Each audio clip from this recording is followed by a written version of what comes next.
नमस्कार. तर आज आपण पाहणार आहात की मायक्रोसॉफ्ट एक्सेलमध्ये आपण एक मार्कशीट तयार केलेली आहे. आता ह्या मार्कशीटमध्ये आपण प्रत्येक वेळी काय करतो, एक जुनी पद्धत आहे की आपण इथं सुरुवातीला क्लिक करतो, म्हणजे ज्या ठिकाणी आपल्याला उत्तर काढायचं आहे, जेणे की H3 मध्ये आपल्याला राहुल या विद्यार्थ्याचं टोटल काढायचं. मग आपण या इथं क्लिक करून आपण इथे येथून सम घेऊन टोटल काढून घेतो आणि एंटर बटन प्रेस करतो. बरोबर आहे का नाही?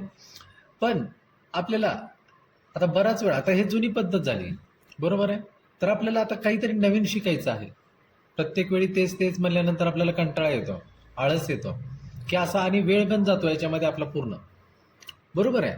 तर याच्यामध्ये आपल्याला आता काय करायचंय, तर आपल्याला उत्तर कुठं काढायचंय, पहिलं त्या सेलमध्ये क्लिक करायचंय. उत्तर कुठे काढायचंय, पहिलं त्या सेलमध्ये क्लिक करायचंय आपल्याला. मग क्लिक केल्यानंतर आपल्याला फक्त कीबोर्डवरतून Alt = बटन प्रेस करायचं आणि एंटर बटन प्रेस करायचं. ठीक आहे. आता तुम्ही म्हणाल सर हे पण त्याच पद्धतीनं झालं की, म्हणजे आपल्याला वेळ जातो आहे तेवढाच जातो. मग तुम्ही पहिले सांगितलं ते सांगितलं, मग काय फरक आहे? बरोबर आहे. मग आता तुम्हाला दुसरी पद्धत सांगतो.